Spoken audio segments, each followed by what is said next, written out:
Yolanda? Oh, good. There you go. So we're gonna call this meeting to order. And this meeting is being held in pursuant to and in compliance with emergency ordinance number 20-A16, an emergency ordinance to ensure the continuity of government during the COVID-19 disaster. The committee members who are electronically present at this meeting are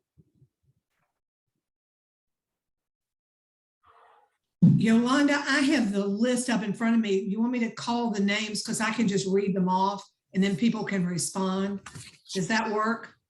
Or do you have the list in front of you? I have the list. Mhm. Okay, good. I just was trying to help. No, I appreciate it. Kate Acuff. Here. Julian Blip Bivens. Here. James Clemenco. Here. And Jane said she may not be with us. Jane Fogelman, that is. Jane Foy. I don't see. Diantha McKeel. Here. Bill Love. Here. Mary Miller. Here. Cynthia Neff. Here. John Lewis. Here. I am here. Kim Swanson. Here. Did I miss anybody? Jody Saunders? Here I am. Did I miss anybody? John Lewis just moved over. Yes, he's here. Yep. Is that everybody? Rosemary, that you and Diantha? I think that's everybody that I have on my list. Did you call Vito? I may have missed it. I did not. Yeah, Vito Chetta is a member. Okay. I'll have to contact Vito because he hasn't been at the last couple of meetings. I'll give Vito a call. And while I have, oh, there's John, that's great. While I have you all with the roll and all, I can't remember if we had a chance to introduce Jody Saunders at our last meeting. But Jody is a new member that Yay. I've known for years, and I reached out to Jody. We ran into each other due to transit, actually, because Jody is the communications spokesperson right now for John. And, but she also lives at Stonefield. So she said she'd love to be a part of our group. So here she is. Awesome. Welcome, Jody. Welcome, Jody. Thanks for having me. I'm happy to be here. Awesome. All righty. So the persons responsible for receiving public comment are the Places29 Hydraulic Community Advisory Committee and the Albemarle County Community Development Department staff. The opportunities for the public to access and to participate in the electronic meeting are posted on the Albemarle County calendar. All righty. So the next thing that we would generally be doing, everyone, would be the adopting of the minutes. Do we have a quorum? And did you see John Neal is here? Yes. I see John. Welcome, John. Carolyn, where are we? Do we have a quorum? I'm trying to count heads here. You do. Thanks. Okay. All righty.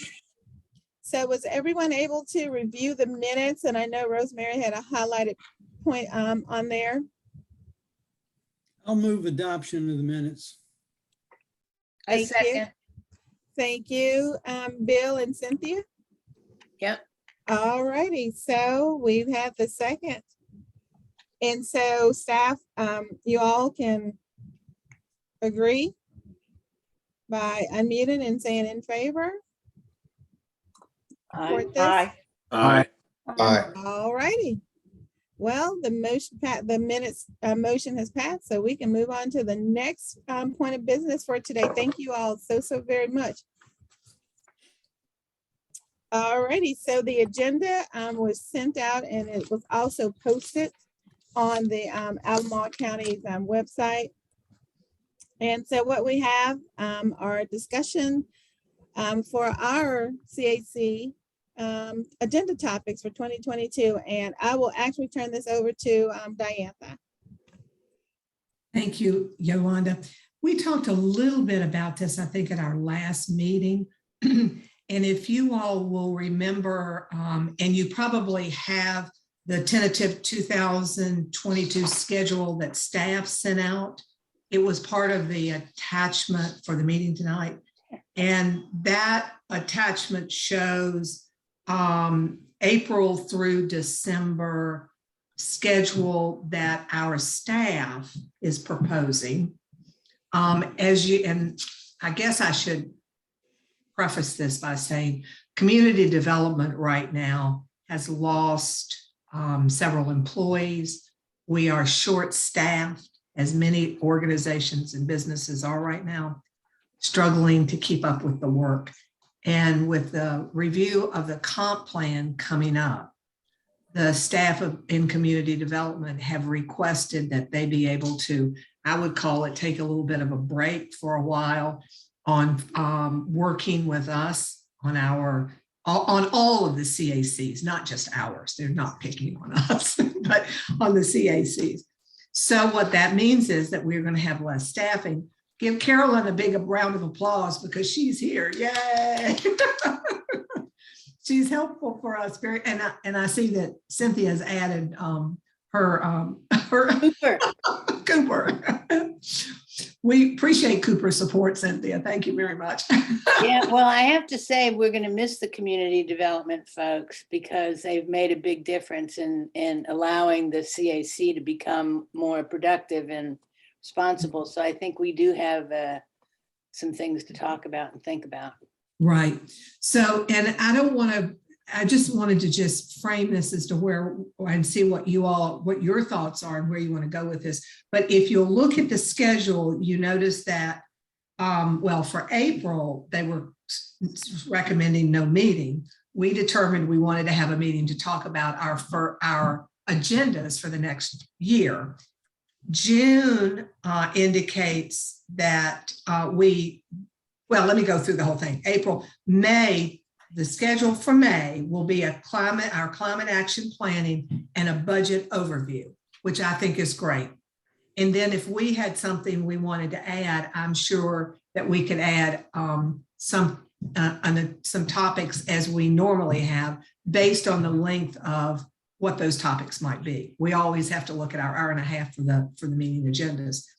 June, staff is recommending that we could cancel the June meeting, or if we have a development review that has been requested, we would be having that development review.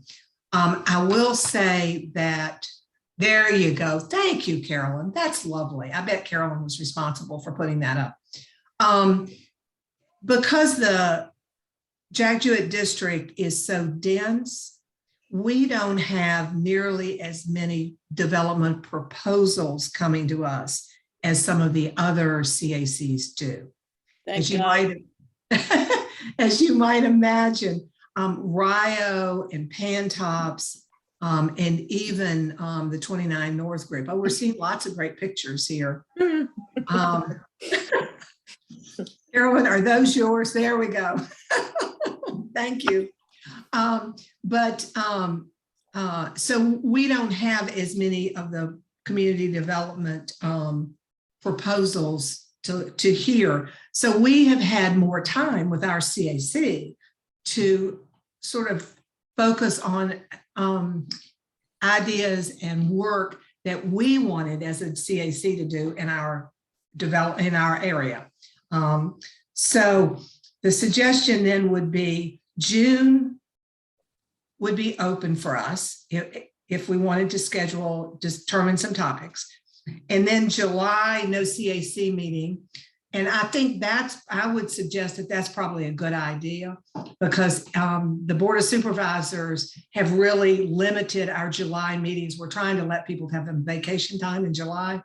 So that's probably an appropriate one to just call off the CAC meeting for July.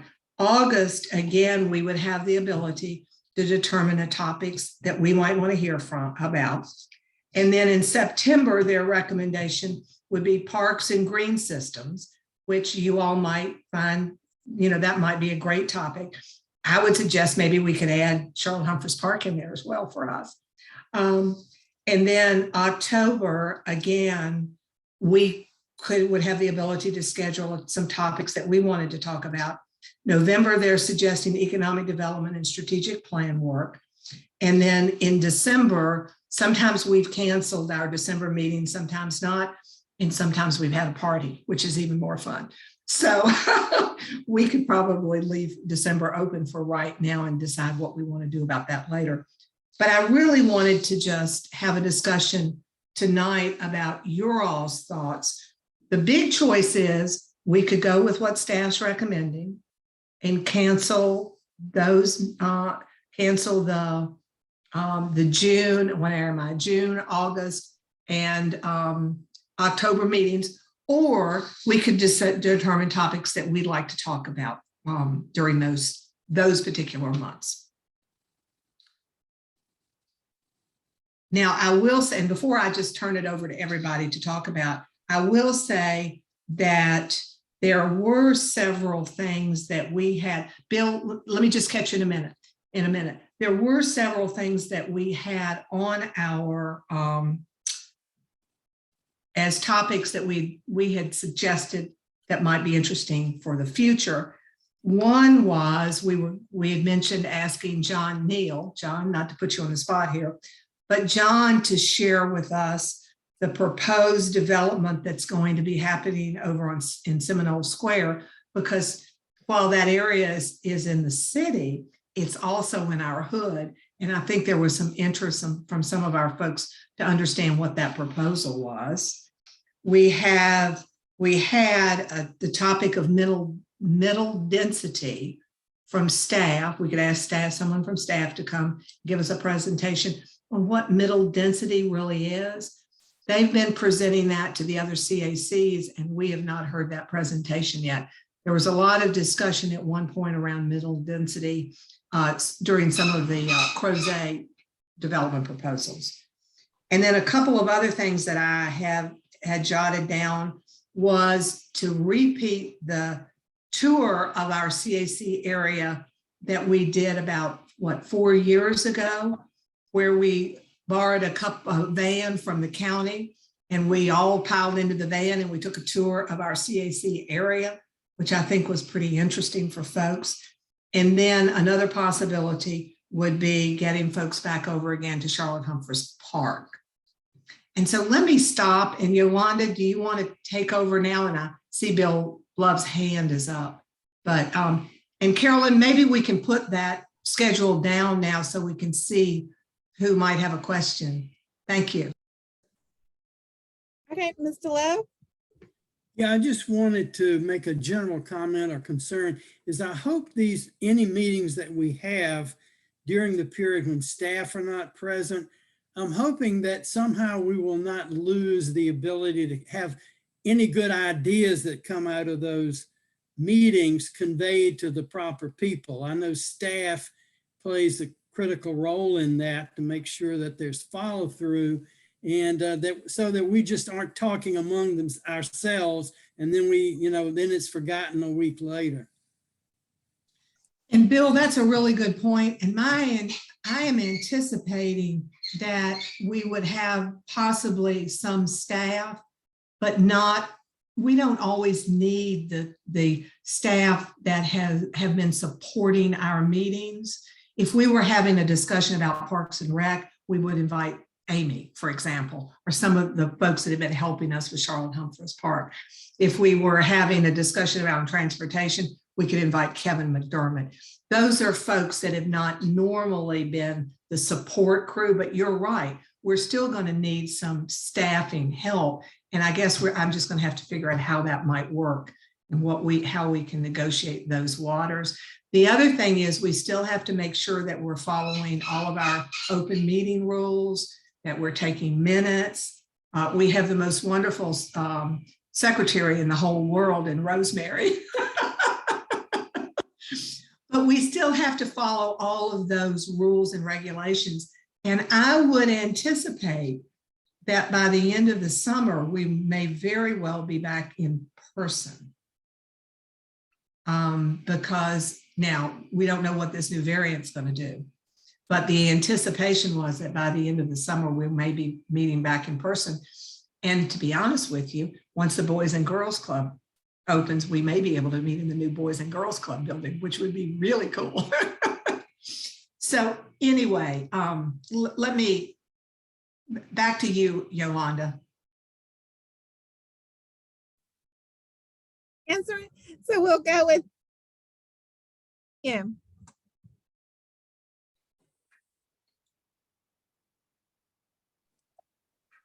Are we also like proposing ideas for topics down the line then? Well, I would suggest that since the water supply plan runs through this area of the county, whether we could invite Bill Moyer to come and talk a little bit about where things stand with that. From the Rivanna Water and Sewer Authority, just to clarify. All right, and I know that Rosemary's taking minutes for us, but I'm making notes on these suggestions as well. And just for everybody, so that everybody knows what, Kim, if you're not familiar, that we have a water pipeline that's going to be coming through our district, going behind Jack Jewett and Greer. And we've talked as a committee before about that, but getting an update on that could very well be very interesting if folks wanted to do that. Thanks, Kim. And also maybe Gary could give us any other updates about any other bigger infrastructure things. I think maybe people got a little bit waylaid by the Georgetown project because it really wasn't very well announced. But it sucks. What? It sucks. Yeah, it does. And but it's going to be better once it's done. So, and I'm really How many sorry that tires and cars have been, hurt. I know, It I know. sucks. But maybe inviting Gary as well. So, because they're preparing their CIP for the next, 5 years. So I don't have any sense as if there's any other big projects that they're proposing, neighborhoods that they're going to do, wholesale, retrofits of water lines. That maybe having Gary come as well, just to give everybody a heads up. Right, I'm taking notes too, along with Rosemary. I will say the good news is that we're hoping that this project on Georgetown and Barracks is going to be completed soon. There have been real problems with the contractor from New Jersey, who has a tendency to disappear for long periods of time. But once they're through with their work, then Georgetown and Barracks will be completely repaid. And as Kim says, it will be, we're all looking forward to that time. So I'm gonna go ahead since so a couple things. First, Charlotte Humphrey's part needs the guys to go out and pick up. Yeah, there is a lot of crap down on the floors. I took a long stroll through there and it needs some work. And again, I think, we've talked about it. We would help if there was, I can only help so much because some of that shit looked heavy, but it needs work. It needs work. So that's one. One of the things that has been, that I've been given a lot of thought to, because on my birthday, because I'm old now, I decided I didn't want to celebrate turning 70. It's just like, what is to celebrate? So I took a bunch of $5 and $10 bills and I went over to the place where all the Spanish, immigrant people live. And I told them it was my birthday. The kids are all playing out in the parking lot. And I told each one of the kids, I said, it's my birthday and I'm going to celebrate by giving you each $5. And so, I was handing out fives, and these these kids were so lovely and so charming and so appreciative. And they'd come up and say, you know, can I have one for my brother? And it's like, sure. And the mothers were standing out there. But, you know, I've also heard bad things have happened in that place, you know, because it's all immigrants. And so, you know, I would love for us to know, I mean, I would just think it would be great if we could really understand the low income. This is where I'm getting, it takes me a while. If we could really understand what the low income housing in our neighborhoods are, because I think it's pretty extensive. And it's just, you know, I don't know what we do, but I think understanding, you know, in some of these apartments, what people are living like. I mean, like, I know some of you have knocked on doors and you knock on a door. I mean, I've visited people that are living in old abandoned hotels, motels, and in these rooms, and it's sad. So I thought it would be interesting to find out how many of these, you know, low, poor people's, you know, housing. But, you know, it's just something I'm personally curious about. And then I would love to know, like, why some things take so long, like Biscuit Run, you know, like, you know, is some of this stuff ever going to get done? And it would, you know, it bugs me sometimes when I, you know, drive around and I know that a plan has been approved for 100 apartments and it's not done yet and the traffic is already backed up. So that's it. So I'm just trying to work my way through this, Cynthia, so that I can take some notes. So really what you're talking about, I think from the first topic you mentioned was maybe the demographics of the area. Yeah, like, and who they are and how, I mean, there's a lot of people we know are low income. What does low income mean in the Jack Jewett neighborhood? Does that mean you have an apartment, but you don't have Xfinity, you know, or does it mean you don't have, you know, you're sharing an apartment with another family? So what we could do if people were interested, and I'm not sure how we kind Yeah, of. I don't know anybody. Because we may have topics mentioned that some people aren't so interested in others, but however we want to do this. What we could do is have Stacy, who is our affordable housing guru expert. We could have Stacy come to us and talk about low income and what the criteria is and what that's all about. What that means, and how they live and how, you know, what does our community do, if anything, to support them? I think also, you know, Greer and the school system, and certainly in our community, has a very diverse sort of background of people, multiple languages spoken. And so that could also be a flavor, give a sense of the cultural diversity of our area. Well, and to jump on that, John, you're exactly right. And the school system right now is, and I see Kate's hands up. I don't mean to jump in front of you, Kate, but the school system is doing a master plan for Lambs Lane campus. And that presentation should be on our agenda at some point as well. That, and I believe Kate can correct me if I'm wrong, but I think that some of the recommendations are going to roll out towards the end of April. Kate, is that correct? Right. I think the presentation of the final plan pre-report is the 27th of April. And that, I mean, the plan is obviously not going to be doable in the first year. And the hope is to have it chunked in ways that we can take bites of it along the way. But it's going to be also part of the charge to our long range planning committee.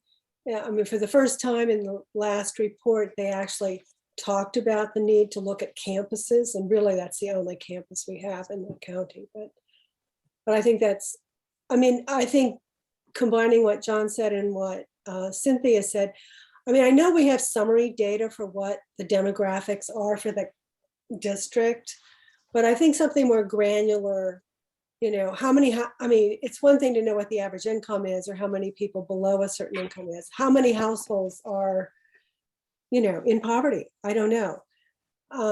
Yes, Greer is our poorest school, and it has the most diversity. I think it's 70% Black and brown students, and it's, depending on which day you count, it's in the 70s in terms of students eligible for free and reduced cost lunches. And the range, you know, if you go to Meriwether Lewis, it's like 6%. And if you go to Western Albemarle High School, it's like 3% minorities. I mean, so we have an enormous diversity in the county, and it's really challenging to find solutions that generally work when we have someone skewing the, in terms of the needs of that population, and in terms of what we do about it. Can I also just throw out that I think there's also an issue that doesn't seem to get talked about much in terms of the types of poverty that exist in a lot of communities, where you've got groups of people who are, you know, they're from that community and are poor. But then there are people who come here and they are poor. But that doesn't necessarily mean that their circumstances are the same as the other people who are local. And I think there's a huge difference between those two groups of people in terms of what their needs are. And I say this only because I know lots of immigrants that come to America with the intent of leaving at some point. And they're willing to live at a level that allows them to build up their own security back in their own home countries. So there's a clear distinction between groups of people in communities that I think also needs to be considered. So I just want to let folks know that Jane Foy just texted me. She is on, and I see her down below as Jane, so we can make a note that Jane has joined us. And she says she can't get the video. I'm not sure, Jane, can you hear us? I think I'm unmuted. Can you hear me? Yes, we can hear you now. That's great. Welcome. Okay, I was late and I hurried to get on, and I pushed something or I didn't push something, so I couldn't get video, but I'm on, I can hear you all. And may I just throw in, I agree with Cynthia.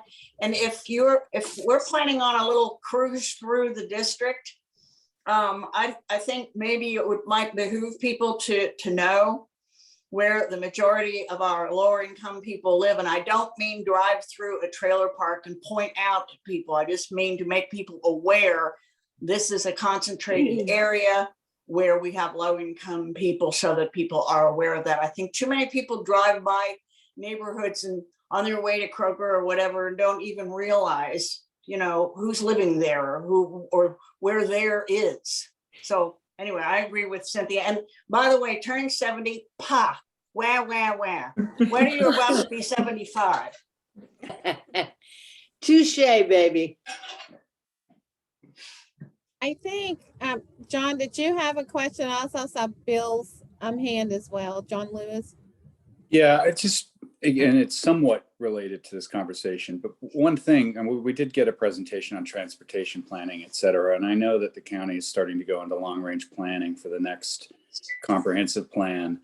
But, you know, given that our region, particularly the region that this CAC represents, is rapidly moving from kind of suburban to semi-urban with density and all of that, is what are the plans from, you know, to make a community walkable and pedestrian friendly, as opposed to so much emphasis on cars today. So I know that it's all wrapped into this stuff, but I don't understand. I haven't seen a comprehensive focus on that. And maybe that will come out of the comprehensive plan review. But it's something that, you know, we talk about sidewalks and bike paths and all of that. I'd be interested to know if that and how that will be addressed from a county perspective, given that our communities and the density is changing over time. So John, that's a great question. And I've made a note of that. We could probably ask Kevin McDermott to come to us and talk to us a little bit about that as our transportation guru, for lack of a better. But And we certainly have had just the Board of Supervisors just recently dealt with the Commonwealth Drive Sidewalk, yeah. sidewalk issue. It gets exactly to what you're talking about. Yep. There are lots of reasons why, but anyway. But Yeah, no, part of what I'm talking is like connecting communities, I think. Yes, It's connecting communities to green spaces and to retail areas that don't require cars or dangerous road navigation. So that's what I'm thinking, is how can we plan that, as we know we're going to, you know, as the hydraulic 29 intersection gets potentially repurposed or rezoned, things like that, is how do we as a county say, how do we connect these? Is this an opportunity for us to reconnect communities? And where do we engage VDOT? Where do we, you know, emphasize it through incentives, et cetera? Well, and I think the real discussion is going to have to center around how do we get our community to accept connections? Because when we try and put in connections, the neighborhoods push back, John, and it's. I remember, yeah. And I'll be honest with you, and I will say this right now. Fairfax got to the point where they had to put it into their comp plan and into their ordinance. There will be connections because they got into some of the same issues, right? So, but that's another topic, but I think that's a really good suggestion. So connectivity, as well as some of the bike pedestrian.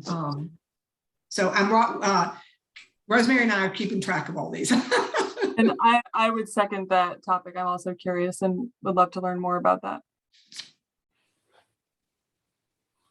Especially, I think someone had mentioned when we were talking about the water pipeline, about the possibility of making that into a green space or some sort of pathway, probably John.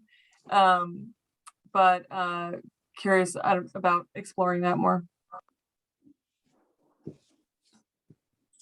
The topic we were discussing about the understanding more about low income, I hope part of that is an effort to understand exactly what the immigration picture is like in our community. I don't really have a good feeling for it. I know we have Afghanistan refugees, and I imagine we have Ukrainian refugees now, but I don't really have a good feeling as where they are and how many of them are in our district, and what really maybe we can be doing, you know, to support those people who have lots of additional disadvantages in many cases.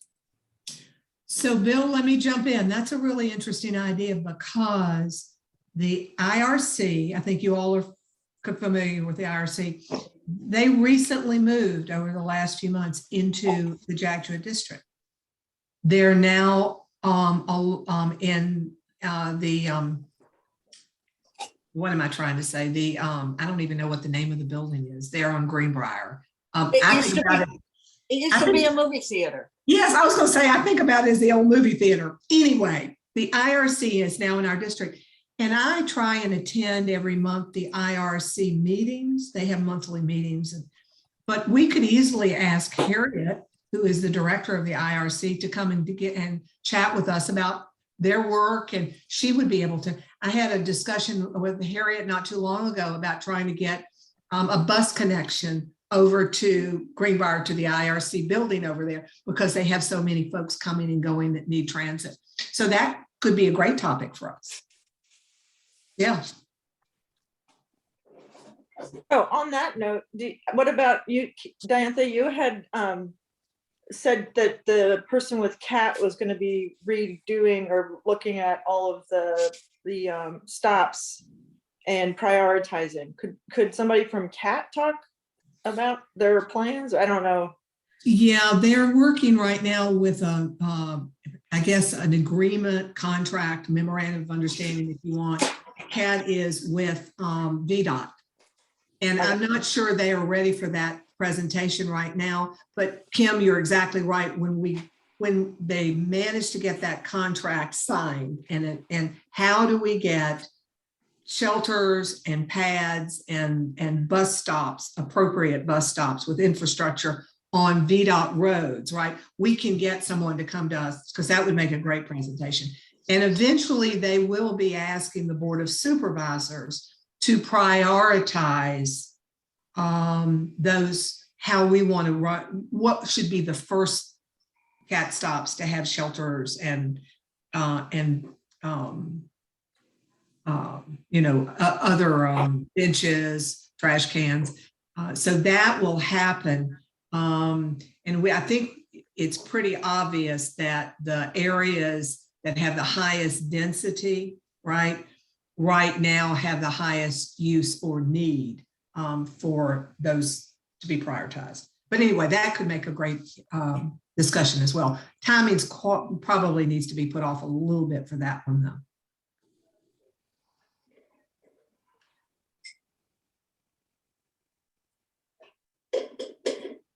Any other suggestions or topics?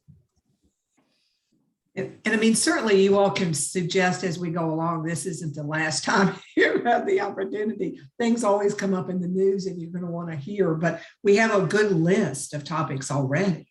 I would just make sure, I'm sorry, go ahead, Rosemary. Oh, I was just gonna say, I know that when I joined at some point in the past year, we have gotten an update from kind of the school campus from one of the principals, and people are, I think, curious about that. I know I'm curious about that. My neighbors are often curious about that, about changes at the schools, and especially with the Boys and Girls Club coming in there, either changes to the school populations, which is reflective of our community population, or just big projects that they have going on at the schools. I was on the same subject as Rosemary. I think, we can't lose focus that the Lambs Lane campus is still one of the most important issues in our district. And that, we got to keep our eye on it. We got to stay involved. And I also see that James and Jody both have hands up. Yeah, I just wanted to concur that I think traveling the district and just seeing it and getting a real sense for some of the projects that are going on and learning the status is really important. I've traveled some of the parks and seen some of the places, for example, down where the Boys and Girls Club is going to go in. So just getting an eye on it, having, the information about the updates is really important too, just to see how things are progressing.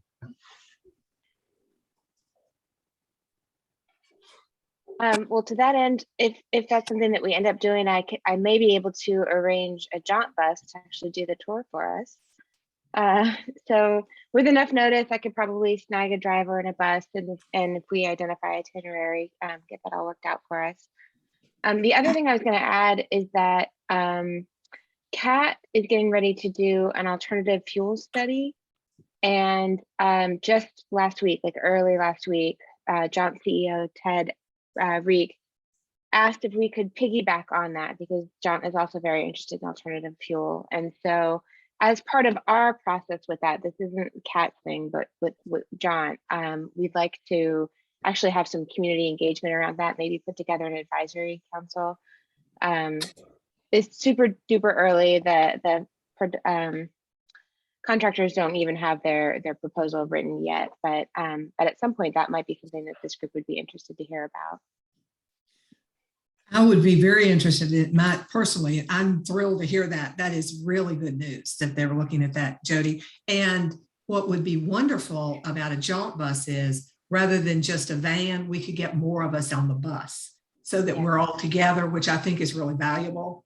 Yeah. So great. Thank you for the offer. Of course, yeah. Yeah, thanks for the offer. Anything else, y'all? We want to move on to our next topic on the agenda. So before we move on, Yolanda, let me just ask, because I think what I'm hearing is there's enough interest from our membership not to be canceling the June and the August and the October meetings. We certainly have enough items here that we could come up with our own agendas. I think, is that what I'm hearing from folks kind of nodding your head? Yes. Okay, that's great. Then let me, we'll send out Rosemary and Rosemary on the minutes we'll put these list of topics down so that we have them memorialized in our minutes and we can remember them, to be perfectly honest with you. That would be great. And then I'm going to ask in June, it seems like June might be a good time to do a tour. Yeah, I think so. Yeah. Kate, Did you have something? No, I just agreed. I thought June would be a good idea. I was just going to say, by June, the Boys and Girls Club is projected to be opening for the school year. So it may well be we could do a hard hat walk around in June. We will have the final recommendations by then of the consultants for the Lambs Lane campus. We're working on coordinating signage in terms of the entrances to the school. The naming committee is convening for Greer in case that name would change. But to coordinate the journey, which is the new Jack Jewett Middle School name, to all of that. And some of that may be starting to take shape. So that would be a good time to go. I mean, if we're not going to do August, but. So if it works for you guys, and I'm really, I'm just kind of watching to see if anybody's pushing back. To piggyback on what Kate said, maybe if we can get a jaunt bus and plan for a tour of the district, which would include a tour of Lambs Lane campus. And I don't know whether we'd have time for a hard hat walk around the Boys and Girls Club, but we would certainly be able to see it, right? And I think by the time we get together and get on the bus and do a tour and then that's probably about what hour and a half will allow for. Well, maybe we don't, I won't, I just looked, I know I'm not going to be here for the June. But you that go without me for yeah. sure. But usually June is a little bit better than trying to get August, because lots of times people are really going in August, right? So I'm just trying, or we could put it off, but. What's the date again? Our date let me just go to my It'll calendar. be June 20th, if it's, Yeah. and I'll be gone. Oh, so will I.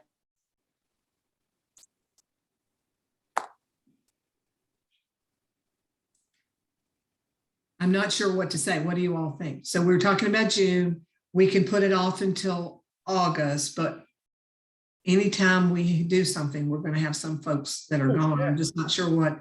So August, let's see what the August date would be. Hold on a minute. I'm just looking. 15th. Thank you. The 15th of August. Is that a better date for more people? I think we should just go with the majority of who can go in June or who can go in August. If the majority can go in June, we'll go with that. If the majority can go in August, we'll go with Let's that. do hands. Well, what would be the date in June? 20th, I 20th. thought I just heard. If we do the third Monday, it will be the 20th. So it's the 20th of June or August the 15th. Yeah. Now, who can attend June 20th? My hands up.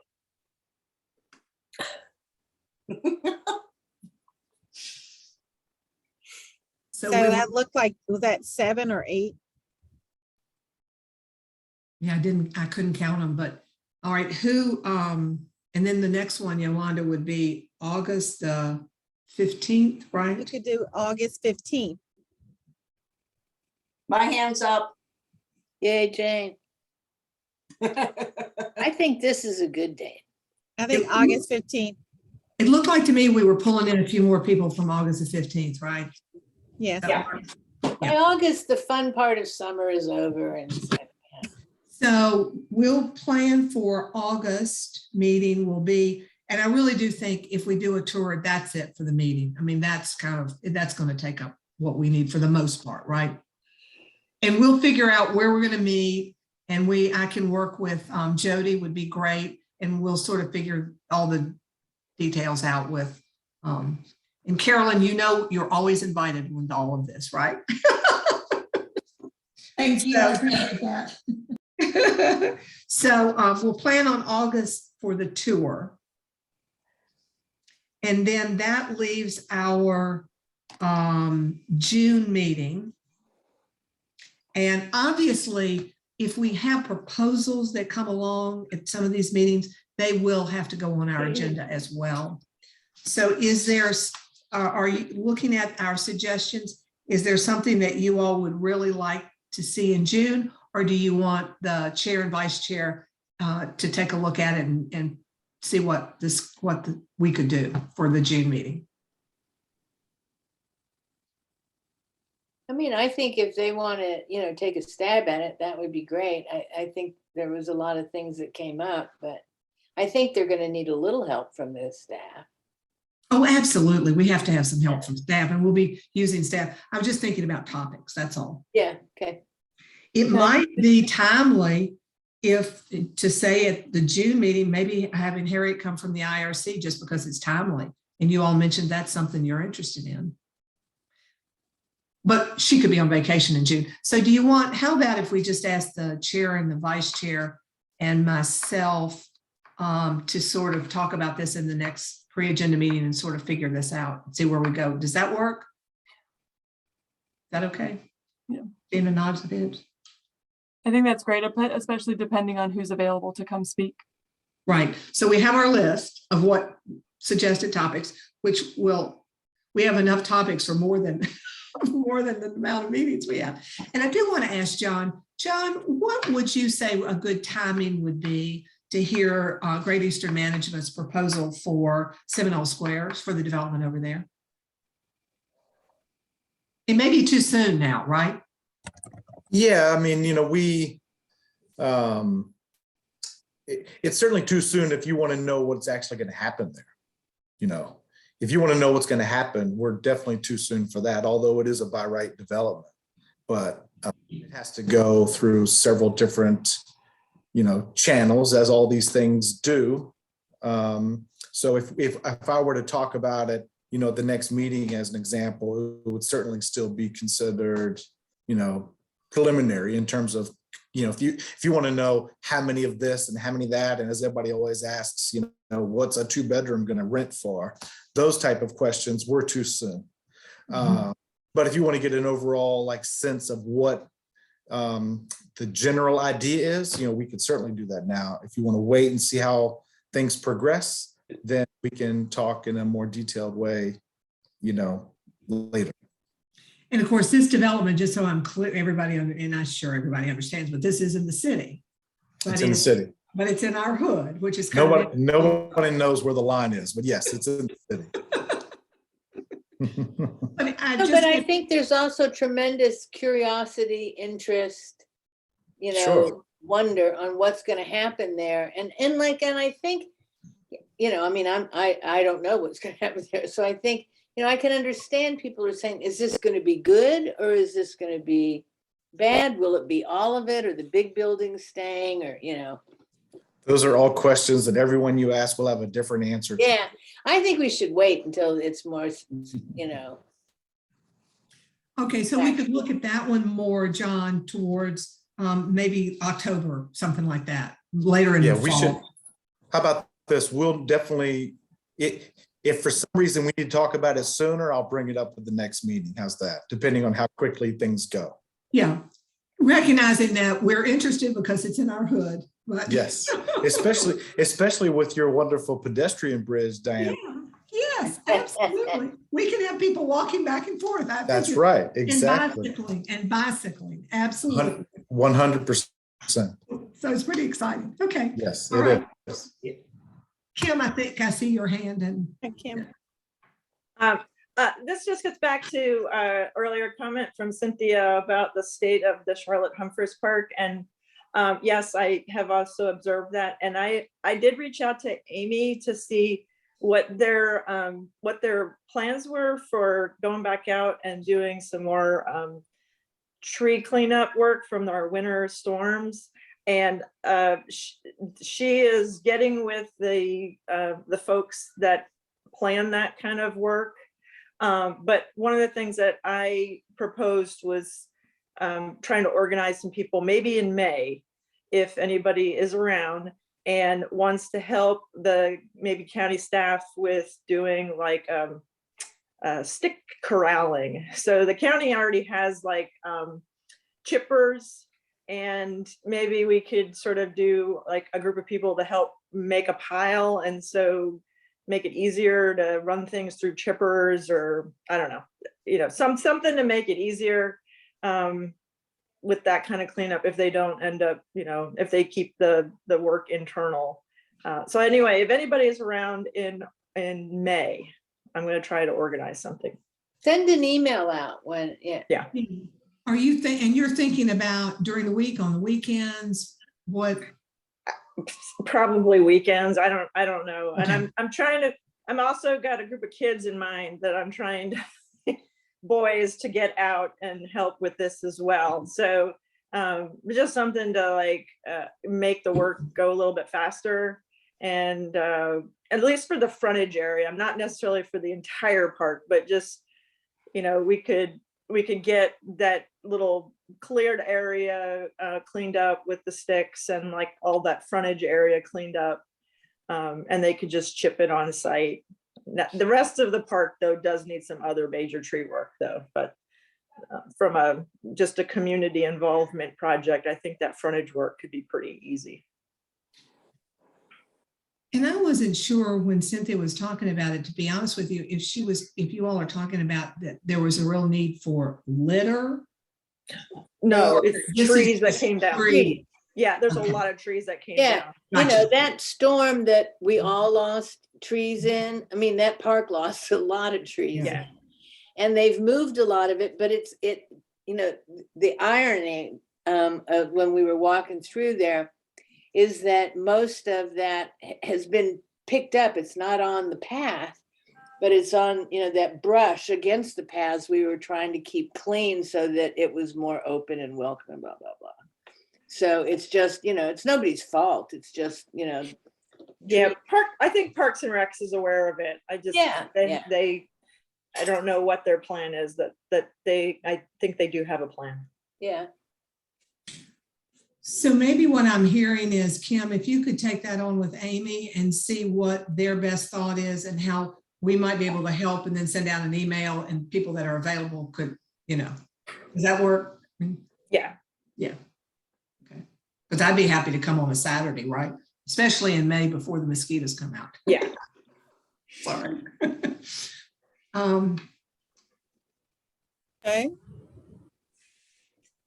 So we have planned for our next few meetings, and Diantha is going to be in contact with Jody about August, and thank you so much for offering that, Jody. Appreciate that. Did we have Sam Strong on here? And I will tell you that we put Sam on because she, you know, usually gives us an update on Stonefield. And between the time that the agenda went out and tonight, Sam emailed me and said that she has taken another job. Oh, no. Leaving Stonefield. And she said her replacement, they're looking, she indicated that she thought she knew who her replacement was going to be, but it wasn't official, and that she would let me know. So we really don't have a Stonefield update tonight, but just to let you know that obviously Stonefield's going to have a manager, and we've been really lucky that the managers have wanted to be part of our committee. So hopefully maybe by May or June, certainly we'll have that. And the new person, that whoever might be at Stonefield is the new person. So that one we'll just skip over. I have one update. The ladies at the Aveda Salon, so there's a lot of construction happening at the smoothie place. So hopefully it will be open soon. Well, I still am trying to figure out that big building that's supposed to have all those apartments in that parking. But anyway, that's yeah, it looks like the parking garage part is almost done. Yeah, it does. Yeah. Just an interesting, it just looks different, doesn't it? Okay. All right. So thank you.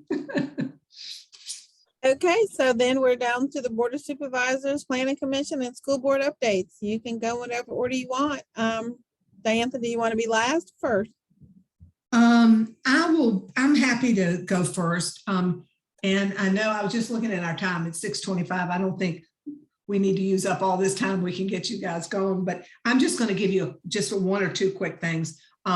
Kate and Julian and I are hosting a town hall at Jack Jewett Middle School this week, Thursday, and it starts at 6:30, and the topic is budget. As you can see, we will have a budget. I was just looking, we'll have a budget overview in May at the next meeting for us. But Kate and Julian and I wanted to make sure we had a town hall around budget so that folks from the public and any of you all that are interested, or you're welcome to come. Staff will be there to present a brief presentation on the budget that has been currently proposed. And I'm happy to answer questions. I'll have some staff there for questions. Julian will be there. And then Kate is pretty much doing the same thing for the school division, because of course their budget rolls into ours as well. So that's 6:30 Jack Jewett Middle School Media Center. If we'd love to have you. And I'm just trying to think if there's anything else that I need to tell you about. Right now, I'm not sure. But why don't you go on? Julian's next on the list. And if something comes to me, I'll wrap up at the end. When is that again? I'm sorry, Jonathan. Thursday night, this week. Okay, thank you. Sure.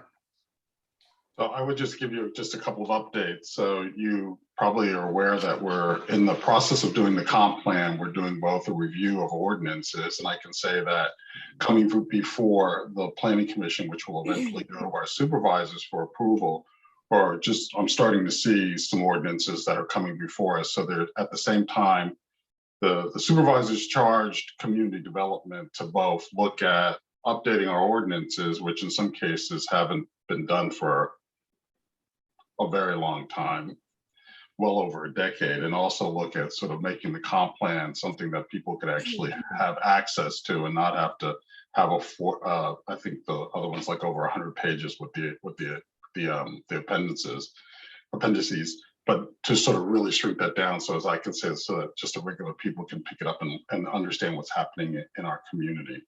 I will also share that for those of you who may be interested in sort of the affordable housing inventory in our community, that on April 26th, coming before the Planning Commission is the second phase of Southwood, which Diantha and I had an opportunity to sit with some of the principal players, and it's an interesting project. If you're interested, I would suggest, let's see, that's a work session. So I would suggest if you have an opportunity and want to hear what this is about, we should be starting on that around 6 o'clock on Tuesday, the 26th. So that's something that you might be interested in, because that is right now the place that's got the largest inventory of affordable housing coming online or expected to come online in the community. And then lastly, I will just say this, and then I will pass it to the school board representative, Kate, is that you'll recall that we had a community meeting for the Heritage on Rio. So that's the community that's sort of taking, or it's not taking, but they're going to use the land that's in front of the rehabilitation center on Rio near the nursery there, and they're taking 3 other houses. They purchased, I think, 4 other houses over there. That's actually coming to the Planning Commission at the beginning of May. And so while we saw it last month and it's coming to us, and then if it's coming to us in May, then I guess that's going to the supervisors probably the first, somewhere in June, if depending on how that moves through the Planning Commission process. And again, that's, as we heard, a place that's going to have more moderate rent. I'm not saying I haven't seen the project papers yet, so I don't know how affordable, what the affordability is, but certainly some amount of that will be truly in the affordability category. But also, when they talked to us, they said that it was the rents were going to be in an area that was going to be accessible to people. So I can tell you those things. But the real thing is, if you want to know about Southwood Phase 2, please come join us around 6 o'clock online or come to the county office building too. on the 26th of April. But I will suggest if you come to the county office building, it might be hard to get a seat because we're fully anticipating that that's going to be a well-attended public hearing for the planning commission. So, And that's a really good point, Julian, that we probably should just make sure everybody knows that the planning commission and the school board and board of supervisors are meeting now in person back at the county office building in Lane Auditorium. And but there is an option to Zoom. So if you go on the website, you can pull down and you can speak to us over Zoom at those meetings, or you can come in person. Right. So we have a hybrid option that actually has worked, I think, pretty well. It was very successful for our first meeting. I think Julian felt the same way. yes. So now, unless you have questions, I will, yes, Bill? Yeah, that project you described on Rye, was that the one that we heard a presentation on?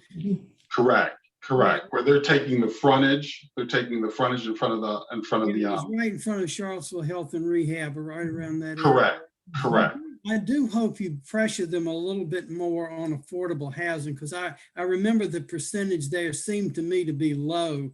And I think sometimes these developers need to have a little push to try to get those numbers up. We can speak to that, Bill, but if they come in and what the standard is, the county set in, and I know the supervisors are in the process of putting together, are bringing their thinking on how the ordinance is going to change on that, which may have an impact on that. But if they come to us with meeting the standards that are already in the ordinance, then we can speak, in which some of us do speak and say we would like to see more. But if they've met the threshold, then they've met the threshold. But that could possibly be changing on some work that's on the supervisor's desk right now. Okay.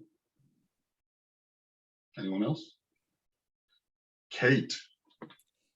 Well, I talked too much last time about school, so I'll just mention a couple of things. We are standing up the Albemarle Foundation for Education, and we are in the middle of recruiting founding board members for that. We don't have everyone we need yet, but we have some very good people, and we have a reception tomorrow to get some more information to those people. So if anybody might be interested, of course, part of the role of a board member is being uninhibited about asking people for money. I mean, it is clearly also, setting the specific programs and mission, but we have the founding documents, and I think we will have a robust foundation. We have engaged a consultant from, I think, Dallas. It's either Dallas or Houston, Lori Cromwell, who has stood up about 100 foundations across the country and has done so quite successfully. So I'm very excited about that. Secondly, we've had the first meeting of the newly formed Advisory Committee for Environmental Sustainability. Diantha is a liaison to the Board of Supervisors. It's an interesting and diverse group. We've got engineers and finance people, and I think we may need both, because some of the environmental paths forward, for example, electric school buses, we have 2 out of a fleet of close to 200. Well, we don't have them yet. We'll have them after July 1, but they're about triple the cost of a diesel bus. We replace maybe 3 to 5 buses a year at $100,000 a pop. But electric buses are in the neighborhood of $300,000 a piece. So we need some help and some insight, and I think it's going to be a good committee. The other thing is, some of you may know that I've been, in addition to my role in the school board, I've long been the board president for a nonprofit called Partner for Mental Health. And May is Mental Health Awareness Month, and we are working. Partner for Mental Health is working with different organizations in the county, city and county, to light up buildings in green. And we've got off to a late start, perhaps, but Matt Haas has green lighted the project for Albemarle County public schools. We're working on getting that done. The county, Trevor Howard, I'm working with him about lighting up the county office building with the caveat that it's window replacement time. So may do something on a smaller scale there, but we have UVA Medical Center, Martha Jeff. We're working with the city council. And I think some of these core organizations this year, and maybe we'll grow it in subsequent years. But we have been working very hard at schools to improve the mental health support for our students. We've expanded our staffing for that. We now have, I mean, what a shock, at least one mental health counselor per school and several, which I think is long overdue. We've had a lot of feedback this year about how challenging the past couple of years in particular have been. So we hope to engage students in projects, but I think this is our effort toward that. So if you have any other fabulous ideas of entities that could be lit up, that would be great. Otherwise, maybe next May. And that's about it. Oh, one more thing. When we're talking about the immigrants, and I think we were going to be focusing on that, and the numbers of low income, one thing we could also look at is the people moving in and out of the county. I know we at public schools have had almost 300 students who have been late arrivals, who've moved. You know, we have people moving from the city to the county. We have refugees coming. We have people moving in with family members. But these are latecomers, which means by definition, they come after the beginning of school. And sometimes they leave before the end of school. But we have a pretty significant transient population that we should look at as well. And that transient population is also seen on Lambs Lane campus. Yeah. Disproportionately. And it's interesting because the Jewett district has the most transient residents, period, in the county. Mhm. We have the most comings and goings and transient.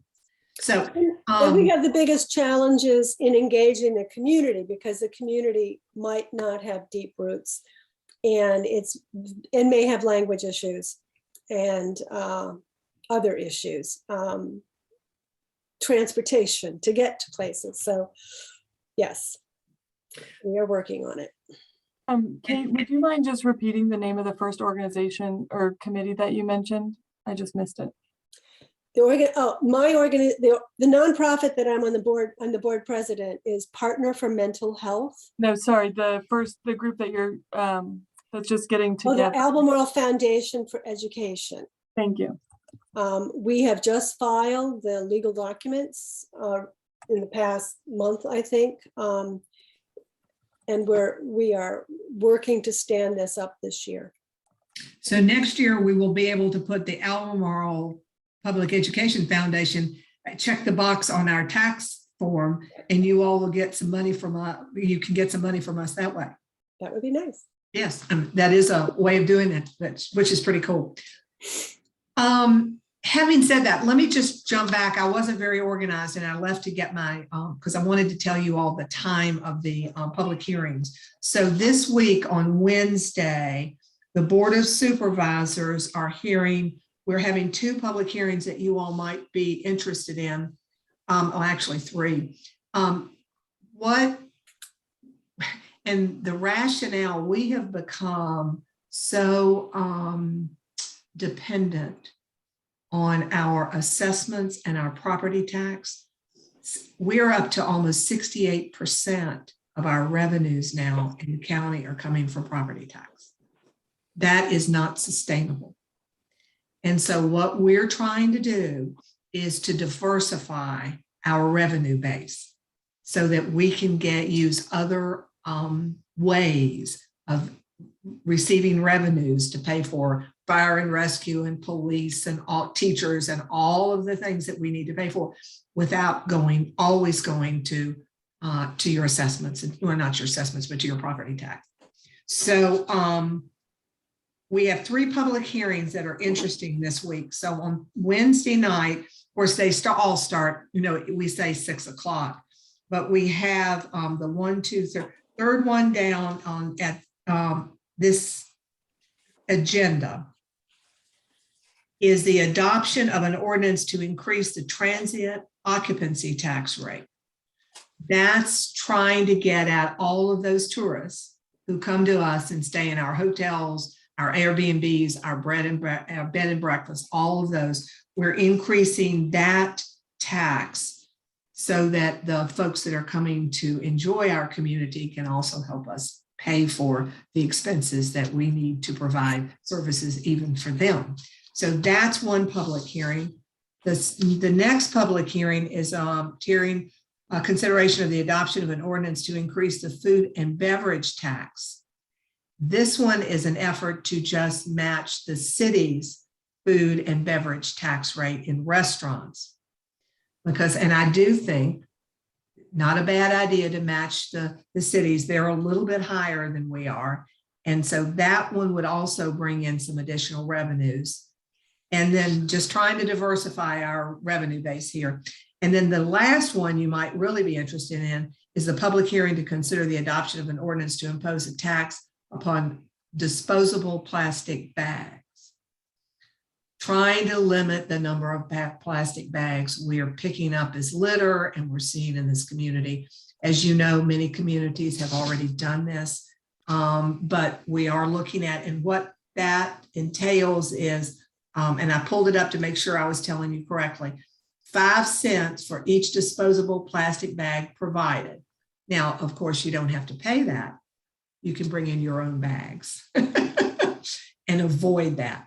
What is interesting is that all the revenues on this tax by state code have to be used for environmental cleanup, providing educational programs designed to reduce environmental waste, mitigation of pollution and litter, or providing reusable bags to the recipients of SNAP or WIC benefits.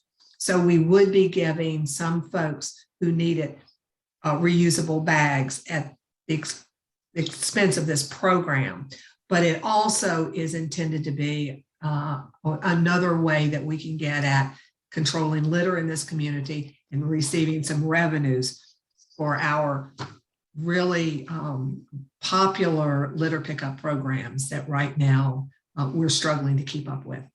And I just wanted to add those because I thought you might be interested in those 3 proposed ordinances and public hearings that are coming up.